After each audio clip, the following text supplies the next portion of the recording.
Chris, thanks so much for making time to chat, man. I just want to handball straight to you using a bit of Australian language there and ask who you are and what it is your agency does.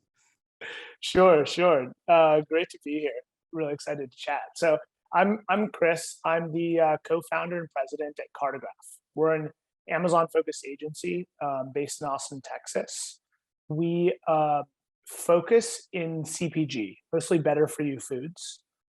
We primarily food and beverage, but I'll also do baby, pet, skincare, personal care products, supplements, and other kind of similar products. Basically, what we say is our clients would fit in a Whole Foods, and so we really work with two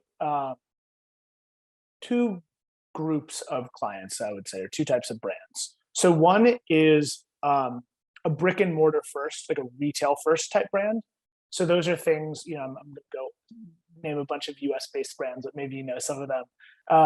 Justin's Nut Butters, Lily's Chocolates, Pop Chips, Birch Bender's Pancakes, those kind of stuff that like grew up in a shelf in the store, and they have to figure out how they work on Amazon. So often the challenges with them are, how do you kit a multi-pack that actually makes the economics work on Amazon? How do you make sure that you're profitable, whether it be 1P or 3P? And then how do you avoid arbitrage opportunities, particularly if you're selling via distributors where 3Ps can buy, or club channels like Costco, where people can buy and do arbitrage opportunities. And then the other side of the business that we do is we work with a lot of D2C brands or digital native brands, both in food and then other categories as well. Brands like Magic Spoon cereal and Four Sigmatic. And we help them figure out how to approach Amazon, how to be really aggressive, because these are brands who are really good at what they do. And Amazon is often a really important, second act for them in figuring out how they continue to grow their brand.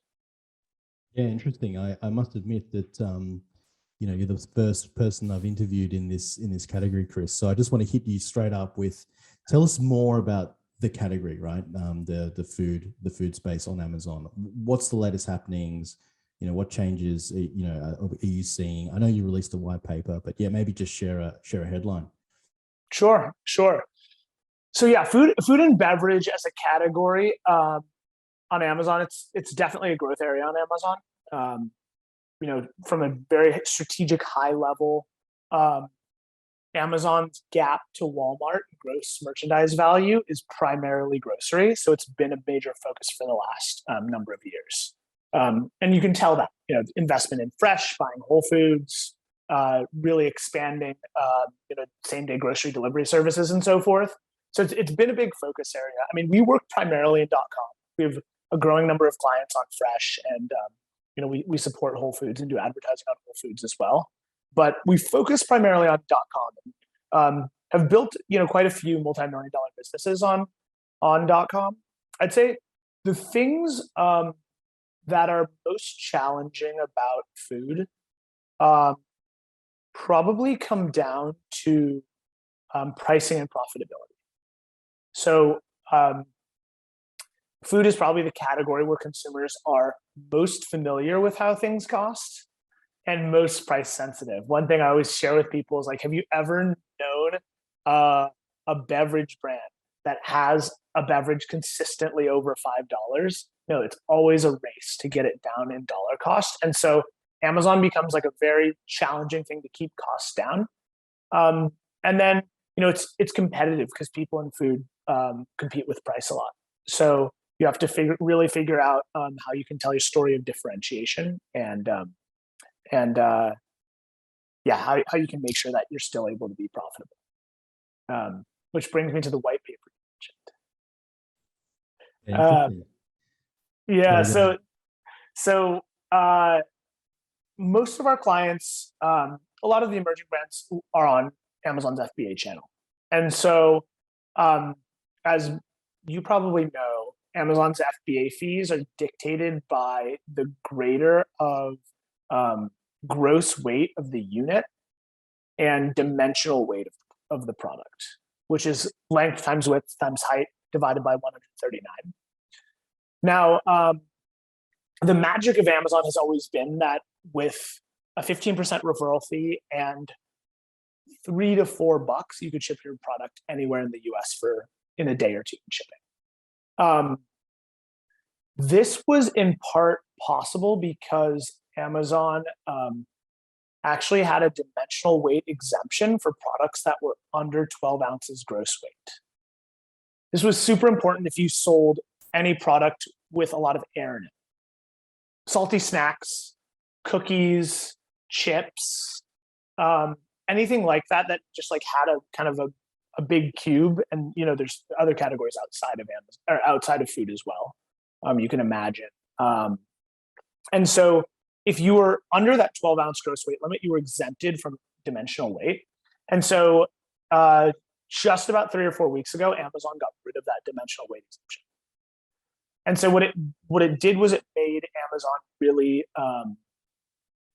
really difficult for a lot of these types of brands, because they went from an FBA fee that I believe was about $3.64 once it had the inflation adjustment, that jumped in a lot of cases to between $5 and $6 or even higher, just because these were a box this big that weighed 10 ounces, because it didn't have all that much in it, or in a lot of cases we were actually working with poly bags rather than corrugate to really keep the costs down. And so the other dynamic that's tricky with food is price matching, especially if you are a brand distributed on other retailers. You will often be price matched for the same product to Walmart.com or Target.com, one of Kroger's.com properties. And so it created this pressure on both ends, where all of a sudden your logistics costs were going up, and then your ability to raise price to get profitable on the channel was really limited. And so it's been one of the biggest challenges on Amazon. We've been doing a lot of work to figure out with our brands how they can get around it. Yeah, interesting. Very interesting, Chris. You're clearly a wealth of knowledge. But I just want to kind of take your comments about the economics of products and costs going up and whatever, and let's just talk about the ad spend strategy that you I know a little bit about, but maybe you want to elaborate on what your thinking is there and how you approach it. Sure. So we take a what we call a portfolio approach to the full funnel of advertising on Amazon. Portfolio approach kind of pulling from like investment philosophy in like money management or asset management, where what we try to do is saturate all the different parts of inventory and all the different parts of the funnel, and then react to the efficiencies that you get at each level. Naturally, you'll set slightly different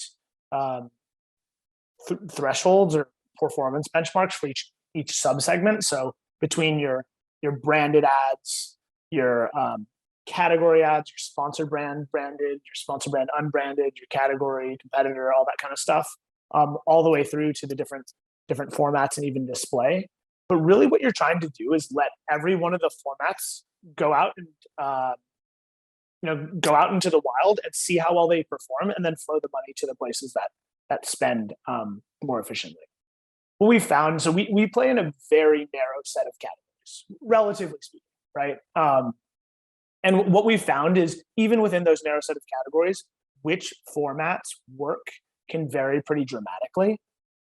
And so what works for every brand really is something you need to test and learn. I think you talk to people 3 or 4 years ago and they say, top of search, organic rank, get your free traffic, the kind of story we're all familiar with. And I just don't think that's the true story anymore, for a number of different reasons. One is the share of conversions from, so one top of search can get really expensive nowadays.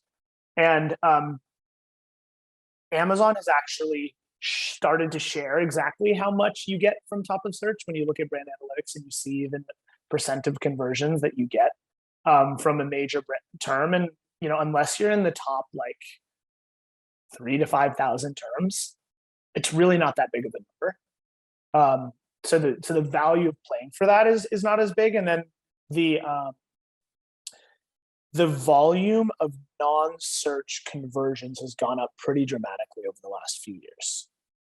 Like north of the third, I think probably close to a half are non-search conversions. And so, the name of the game is, really Amazon is pretty simple. Every category is a stack rank of unit velocities. So every bestseller rank is a subsection of total search sales rank within a category. It's a stack rank of daily unit velocities adjusted hourly. And so you are trying to buy your way up that as fast, as quickly as humanly possible. So Amazon will give you traffic as a reward. But the thing is that traffic as a reward isn't just search placements anymore. It's actually mostly non-search placements and like personalized recommendations, stuff you see on detail pages, stuff you see when you add to cart or you're checking out, all kinds of different places. And so everything that we do on ads is has to condense down to this mindset: is go to the places where you can get the unit velocity as cheaply as humanly possible. So spread it out between the portfolios, and then just find the cheapest places that you can add more unit velocity so you can win that traffic. And of course, a lot goes into that. You got to optimize your content and your creative, and you should continuously be, any places that you can adjust your advertising formats, I think is really important. One of the things I always tell our team is the best ad optimization you can do to the Amazon ad console is changing your hero image. Usually, like, even a very small tweak on that will be far better than anyone's bid adjustments could do. Yeah, that's a long way of saying our approach and philosophy on how we spend on ads. Oh, that's good. That's very interesting, especially the point about the non-search conversion. That's really, really interesting, man. Cool. So, final thing for you, Chris, before I leave you to your afternoon. So, you talk about specializing in taking brands to Amazon as, second act and that kind of thing. So I know from experience in Australia, brands always think about cannibalization as a problem and, all that kind of stuff. What's the thinking now? Because you're out there kind of selling the Amazon concept to brands as the second act, right? So is there kind of a behavior changing, the thinking changing? What's your take on this? Yeah, I think the mindsets and knowledge around the topic have changed a lot in the last few years. A few years ago, we had to pitch why Amazon, and justify that to be big enough. And we don't usually have those conversations anymore. We've taken a good number of D2C brands to Amazon and measured a lot of things, and the results are actually kind of surprising. So first off, when we've been able to check address lists against D2C and Amazon, the changeover is low single-digit percentage. It's usually about 3%, which is extremely low. Kind of hits the nail on the head. Like the idea of cannibalization, that you're going to lose a bunch of your customers, is not that big. And our conclusion on this has been that the Amazon shopper is actually a pretty different pool than the D2C shopper.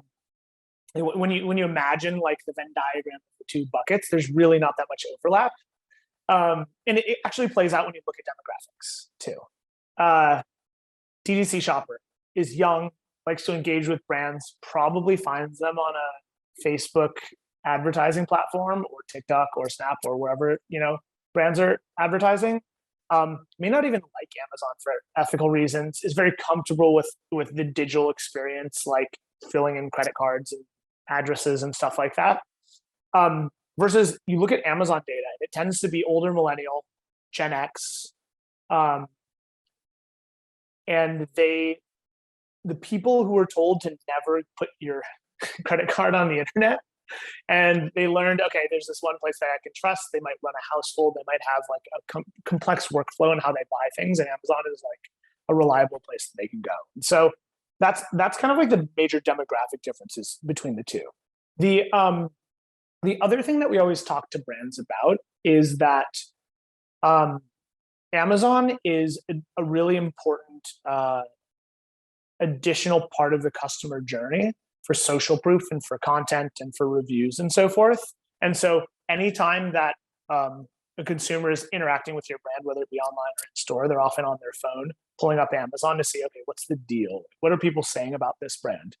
The more interesting thing is, as a baseline, we've found that you will typically get about 0.25 return on your digital spend outside of Amazon in Amazon sales.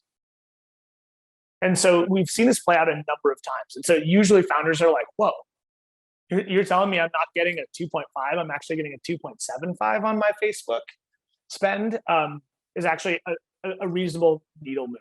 And so that's always, I think, an interesting one that changes the conversation a bit. The last one that I'll share with you is that we benchmark that Amazon should really be between 10 and 40% of your total brand sales for a D2C brand. 10% is kind of like a floor.